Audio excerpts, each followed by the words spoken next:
magsuot no sa kapistahan. Mubo na ning mensahe mga pinakadugay ni 15 minutes. Okay na mo? And 3 hours. Hindi po ako daw. Opo, ay tayo mga igsuon kay, no? Ako lang sa share ninyo, ako ra sa sabtan. Nasabtan sin ako. Duha lang ibutan na rin. Duha lang. Okay. So, buta.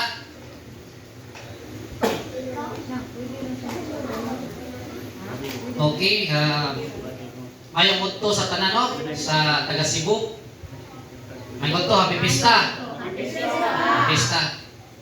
Happy pista mga igsoon, no? O happy pista sa atong mga kaigsoon, no? Nga nagsaulog usab sa kasaulugan sa pagpangani, no? Sa atong mga kaigsunan diha sa Davao nga gipanguluhan sa atong igsoon nga si Brother Rui ug uban atong mga kauban dito ang ato sa mga kaigsunan nga bisan wala sa hao pero nagsahulog diha sa pasatag sa kapanimalay sa mga kauban nato sa gawas o sa uban sa natong mga kaigsuonan nga mga Bisayanik, no? Nagsaulog sa mga kapistahan, pista na itong tanan. So ani ako karon mga igsoon na akong ipaambit gamay ang akong nasabtan sa maong kapistahan. So asa man ni nato mabasa, no, ang maong kasaulugan. So kung mo base ta sa balaang kasulatan ato gid siyang mabasa. Okay? So atong basahon kay mga igsoon, no? Sa Exodus chapter 23 verse 14 to 17. So akong basahon.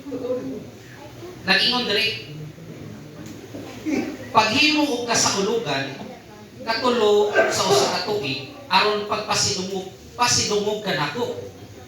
Tumanan ninyo ang kasaulugan sa pan nga walay patubo. Pan nga walay patubo ang inyong kanon sunod sa 7 ka adlaw. Sa gitagal nga panahon sa bulan sa Abib kay sa maong bulan mibiya kamo sa Ehipto. Ang tanan nga moatubang kanako kinahanglan nga magdalaghalan. Himuan ninyo ang kasaulugan sa pagpangani, pinaagi sa paghalad ninyo sa unang bunga sa inyong gitanom sa kaumahan. Himuan ninyo ang kasaulugan sa mga balong-balong, hindi katapos sa tuig, sa dihang puko ninyo ang mga bunga sa inyong kaparasan o kakahuyan. Sa tulong kahigayon matag tuig, ang tanan ninyong mga lalaki, muatubang kanako ang inyong Ginoo nga Dios, ang inyong Yahawang Diyos. So, laro kayo, no? Sa maong pagbasa nato sa mong teksto nga sa usa ka tuig adunay tulo ka kapistahan nga gimension. Takto? So ako na pista, unsa? Pan nga walay patubo. Ang ikaduha,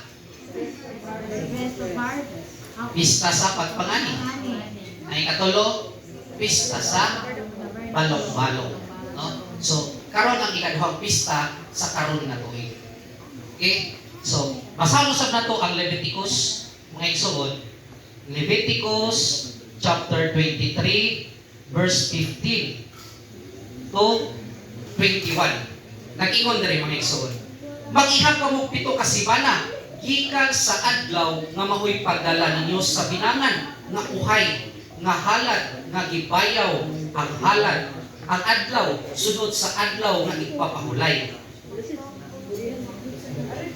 Ang adlaw human matapos ang ikapitong simana mao ang ika-50 ka adlaw ug niining adlaw ihalad ninyo ang bagong halad nga kalan-on ngadto sa Ginoo.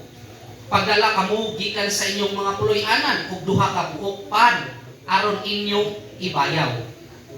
Usa ka gantang sa labing maayong harina ang gamiton sa paghimo sa pan ug lutoon kini nga may patubo ingon nga unang abot alang sa Ginoo. Uban sa pan paghalad usab kamo mga halad nga sunugon alang sa Ginoo. So mao no? Ingon dire adlaw sunod sa adlaw na ipapahulay. Gahapon adlaw ipapahulay sakto. Amen. Amen. Karon ang ika-50 ka adlaw. So sa pagsaulog sa pista sa pagpangani. So unsay kada? Uhay. So harina. Harina. Yakpan. Timani. Okay? So karon nagisgot mag harina, dili man mabuhat ang pan kung may harina. Sakto? Di man pwede simento gamiton. So uhay yun, harina. Harina. Klaro? So anong iskutan? Ang harina. Okay? So kung atong balikan, no, mga igsoon, ang kahulugan sa harina sa milabay nga pagtuon nato sa Leviticus, no, kung nakahinumdum pa mo mga igsoon sa mga tag-as o memorya, no, sa Leviticus chapter 2, ato ning nahisgutan dito. No, nagisgot nito harina nga ihalad. So, ato kining nahatagan ng kahulugan. Sakto wala? Sakto? So, karon unsa man tong kahulugan sa harina? Dili to good ideas. Good ideas. Hindi. Harina. Insay na kayo dog? Harina is pulong. Ulog. Hindi. So, harina sa atong nahatag ng kahulugan, spiritual na kahulugan, no? Kung sa Tagalog ba, Tagalog mo din na to, kay during discussion, ang Tagalog ba, karon Bisaya na.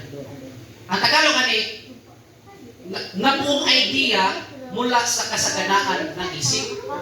Kung sa Bisaya pa, idea nga gikan sa kadagaya sa hunahuna. Idea nga namugna gikan sa kadagaya sa hunahuna. So mao nay kahulugan nga atong nahatag sakto. Karon pangutana, sa unsang paagi makabaton kita madagayaon nga hunahuna. Nga diin ang tanang tao, aduna may hunahuna, apan dili tanan dagaya ang hunahuna nga makamugna og idea. Nagwa ninyo? Tanang tao, kita tanang tao na yun hunahuna, tasa-tasa na yun hunahuna. Pero pag yung anong idea, dili hatag. No, nagwa ninyo? Tayo mga tao, dagaya kay ilang hunahuna, unang makamugna silang mga idea. So sa unsa mong paagi na to, nga makapatungtag balagayaon na una-una. Ha? Usawa mo na to. Usawa mo na to. Usawa na to pagkatun kung madagayaon na una-una.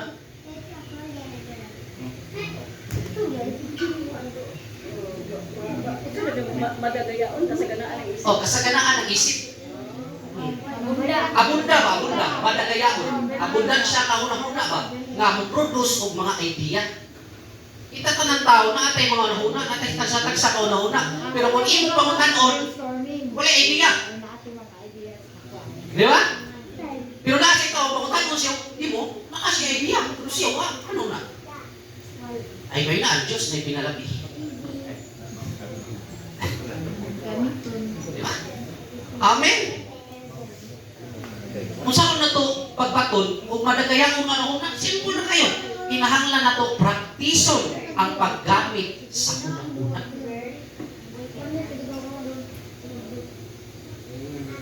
Eh kung imong gi-practice ang imong unang-una, imong gi-exercise, pinaagi sa pag-analisa, akay mga idea mo tungha. Pero kung wala ka, anong? Wasan. Nakuha ninyo? Kaysa matag idea o impormasyon nga motungha diya sa imong unahuna, adunay source nga nagpadala nimo ni ana aron ka tudlukan. Adunay source nga naghatag ana. Naay source wala? Kailan na ta? Matud pa na Nikola Tesla. I know there is a source for kanang iyang knowledge na naging kay nakaimbento na siya ng iyang giingon nga kanang electricity wireless. Oo siya nga na ay source. Kaya nga naman, iyang nang i-practice ang iyang una-una sa paggamit.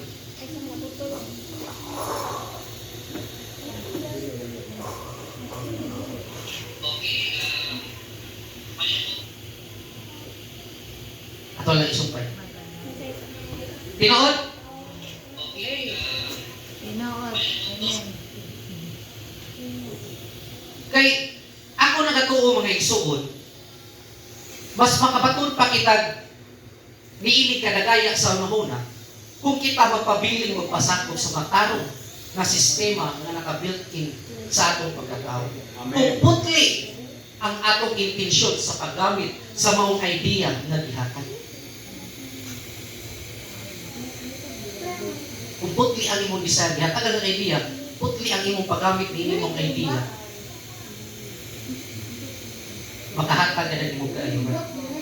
Ingon pa sa 2 Corinto chapter 9 verse 8, ang Dios makahimo sa paghimo kanimo sa madagayaon sa tanang butang.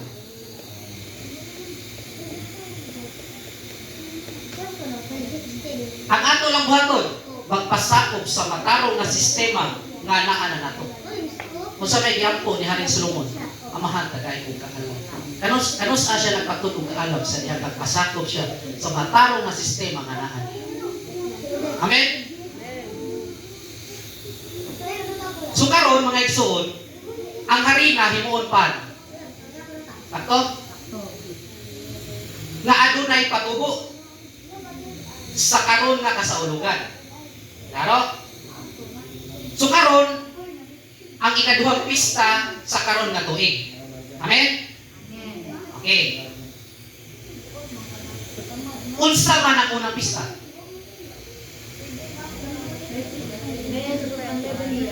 Pista sa Panaway Patubo. Okay. Kung atong balikan sa pista sa Panaway Patubo, atong inig sa ulo sulod sa pitong adlaw. Sakto? Amen. Unsa may pito? Cycle of life. So ang pito nagsimbolo sa cycle sa kinabuhi, no? O sa inaadlaw-adlaw nga pagkinabuhi. Klaro? So diha sa matag tuig nga miabot, sa matag tuig nga miabot, kung kita nag-obserbara sa atong kaugalingon, no? O nagbuhat sa self-reflection, mga igsoon, atong makita nga aduna pa kitay mga pipila ka mga kinaiyan nga dili makatarungan. Nga gisakop sa atong kinabuhi karon. Sakto? Ug mao kana ang ipagawas nga gisimbolohan sa pista nga way patubo sulod sa pitong adlaw. Sakto ha? Ipagawas nimo. Sa diyan atong gining mahinay-hinay mapalayas, no? Ang dili makatarunganon nga kinaiya sa matag realization nga atong pagabuhaton, ma-activate hinay-hinay ang balaan na hunahuna, nga panghunahuna. Balaan na panghunahuna diha sa imong hunahuna nga mugiya nato sa pagbago sa dagan sa atong kinabuhi. Dira ka bantay sa una, tikre ka karon irek na lang. Kaya naman, na-activate man ang balaan na panghunahuna diha sa imong hunahuna. Kay imo ang ipagawas ang dili makatarunganon na kinaiya. Amen? Ingon pa sa Santiago mga igsoon. Santiago verse 1 21. Ingon dali. Busa, isalikway ninyong ang tanang hilad nga batasan o daotang mga buhat o gawata nga mapaubsanon ang pulong nga gitisok sa Dios diha sa inyong kasing-kasing kay makaluwas kini kanini. Amen? Amen. So, sa paghuman sa pista sa pan nga way patubo, nalamdagan ang imong unahuna. Nalamdagan ba? Nanong nalamdagan man? Tungod kay imong nasabtan ang dakong kahulugan sa maong selebrasyon. Di pare sa una ba? Sa ulog na ta, kaya ta. Ibangutanan mo, ikaw man, ano na magbuha? Naihaw kang dyan sa musulod.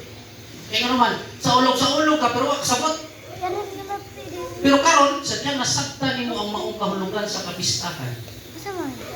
Sa pista sa pan, nga walay libadura, nalamdagan ang imong unahuna. Sakto? Amen. Unya, tungod sa maong impormasyon nga niabot diha sa imong unahuna, adunay namugna nga idea nga gitungha gikan sa kadagayat sa imong unahuna karon. Kaya nga naman, kabantay na ka. Grabe daw ka. Eh, ingani din yung kahulugan sa pista. Sakto dili. Tungod kay imo na ng tudluan ang imong kaugalingon sa paggamit sa imo ng huna nga dili ka makabuhat o dili makatarunganon. Eh kung imo nang padayunon ang dili makatarunganon nga kinaiya, wala ka kasapon sa mga kasaulogan. Sakto? Amen. Sayon buhaton. Sayon istoryahon pero lisod buhaton. Tinood? No? Bisag ako samtang nagstorya ko dire, dili ingon nga ako ning nabuhat. Nandun na pa yung mga pipila ka mga lugar nga nagbando sa akong kinabuhi. Mga lugar na diin katong mga kinaiya nga atong na-study. Mga Amalekita. Sa ba to? Mga Hittites. Mga Pititites. No? No? Lisod buhaton pero kinahanglan natong buhaton. Kay mao ni ang proseso sa maong kapistahan. Amen. So ang hari na himuon og pan, sige ko palit-palit. Ay tayo sa tas pan. Ari sa tas pan. Kay ang hari na nahatagan na mo tong kahulugan. So pan sa himuon man pan. No. So pan sa Tagalog tinapay, sakto ba? Naingon ang Mateo chapter 4 verse 4, no? Nag-ingon ang balang kasulatan, no? Naingon ang Bisaya. Ang tao mabuhi dili sa pan lamang, kundi sa matagpulong usab nga gisulti sa Dios. Balikan ako. Ang tao mabuhi dili sa pan lamang, kundi sa matagpulong usab sa gisulti sa Dios. So kung mukaon ka sa literal na pan, kani pan, literal. Kani, himukan literal na pan atong ipalit. No? Makabaton ka katagbawal sa unod. Makabaton ka physical na satisfaction, eh kaon ka lang kaon. No? Kung mukaon ka sa pulong sa Dios, nag-ingon sa Bisaya, no? Makabaton ka katagbawan sa kalag ng espiritu.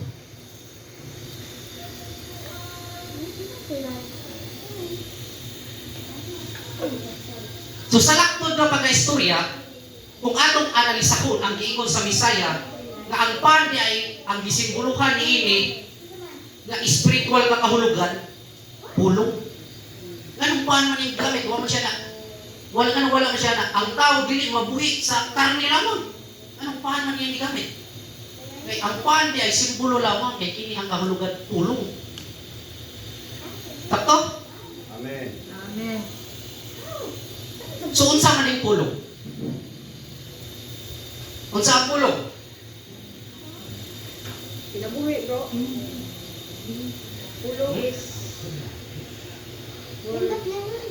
Sa ang pulong? pulong. Mensahe. Wisdom. Men. Atong basahan ang balang kasulatan sa Juan chapter 1 verse 1 to 2. Another. So wala pa'y nabuhat, bisan unsa, ang pulong diha na. Ang pulong, uban sa Diyos. O ang pulong, Diyos. Sukad pa gayon sa sinugdan, ang pulong, uban sa Diyos. So sa ingon, ang pulong, Diyos. Sa kanta pa sa atong igsoon na si Bro Winnie, sa iyang komposisyon, unsa diay ang Diyos, nagisimba sa mga tao, mao ang kinaiya nga matao. No, nindot kaya ang posisyon sa kanta. Dalay ko ng Elohim. Amen. Amen? So ang Diyos niya ay ang sistema ng pagkamatao. Nga anaa kanimo nga naka-built-in sa imong kinabuhi. Tato? Amen. Nga diin kining maong sistema, nga kining sistema nga pagkamatarong nga nato, mipabati, nagtingog diha sa imong kasing-kasing, nga wala na to, nasakti ka niya to. Sige rin kagit ba? Kaya nakita, ang kita nga ang Diyos, nasa panganon. langit, luyos pangalan. Luyos panganon. No? Ya, gusto ta makita ang Diyos, literal na Diyos. Ni ana na yung balwasatan. Ang yuta, ang atong tumbanan, patay. Tingin rin mo kita. Ako problema. Hindi kita sa dagway. Kaya takan ka. Mura baglamigas. Nga na ka kalamigas gamya niya. Ikaw tao, nga anak ni mo. Makita pa kang lamigas yung naw. Tingin rin mo nakita niya. Klaro? So, ang Diyos, unsa to? Pulong. Okay, ang Diyos pulong. Yan na dali ang Santiago chapter 1 verse 22 to 25 ang igsoon. Ayaw limbungi ang inyong kaugalingon, pinaagi sa pagpamati lamang sa pulong sa Diyos. Tinoon tumana kini. Ang mamati sa iyang pulong apan dili magtuman niini mahisama sa usa ka tawo nga manamin ug makakita sa iyang tinuod nga hitsura. Makasud-ong siya sa iyang kaugalingon apan inipahawa na niya malimot lang dayon siya sa iyang hitsura apan ang tawo nga magsusi pag-ayo sa hingpit nga kasubuan nga naghatag og kakawasan sa mga tawo ug magpadayon sa pagkamod niini panalanginan sa Dios ang iyang buhaton kay dili man siya kutubra diha sa pagpamati. Amen. Klaro? Amen?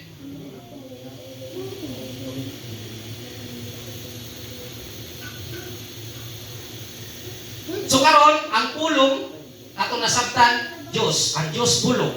Kung imo kini tumanon ang pulong nga nagtigog, nagpabati nga sa sulod, anihon nimo ang kung dili nimo tumanon, anihon nimo ang Kapakamatay. kasakit. Kung imong tumanon, anihon nimo ang kalipay. Kung dili nimo tumanon, anihon nimo kasakit. Sakto ba? Amen. Murag naggagaw ko niya. Atong klarhon. Kung adunay pulong nga nagtingog diha sa imong sulod, kung imo kaning supakon, muani og kasakit. Kung imong tumanon, muani og kalipay. Amen? Ingon pa sa Hebreo chapter 4 verse 12. Kay ang pulong sa Dios buhi maagtik ug mas hait pa kaysa bisan unsang espada nga duhay sulam. Duhay sulam din. Pulong eh. No, mudulot kini hangtod sa kinahilad man sa kalag ug usa ug sa espiritu hangtod sa dapit diin nag-abot ang lutahan ug ang kauyukan. Nag-usisa kini sa mga tinguha ug una-una sa kasing-kasing sa tao. No? Duhay sulam. Kantag ako ng pagwili bro. Ang tagapon, anghel na magbalantay. Duhay sulam nga espada, nagtuyok-tuyok ng bantay sa dalan. No? Hindot nyo? Amen? Amen. Kung nga sa pista sa pagpangani mga igsoon, ipabuhat tawag ba kapal? Piliya ang imong gusto. Duha ka mo. Wala kang ipabuhat tulong kapal. Wasa ka pabuhat ang usa. Duha ka. No? Ipapilit na kung unsa nga klase ang atong gustong anihon. Kung giunsa nato pagtagan o pag-response ang maong pulong nga atong nadungog nga naa sa atong sulod. Sadyang nakadungog ka, imo rang gididma, nadungog nimo pinaagi sa ubang tao na mo'y gigamit sa iluhim. Pero imo rang gibaliwala, isupa ka sa maong pulong nga makakad kauntan imong kayuhan, pero gipili man imo ang kasakit, anihon usab imo ang kasakit. Amen. Ayaw ka gool sa dihang anaa ka sa kasakit na sitwasyon, wala na gipahinabo sa iluhim aron ka patyon.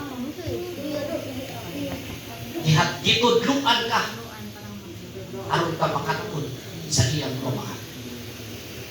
Pero kung dili ka mosunod, magtuyok-tuyok ra imong kinabuhi diya sa kasakit.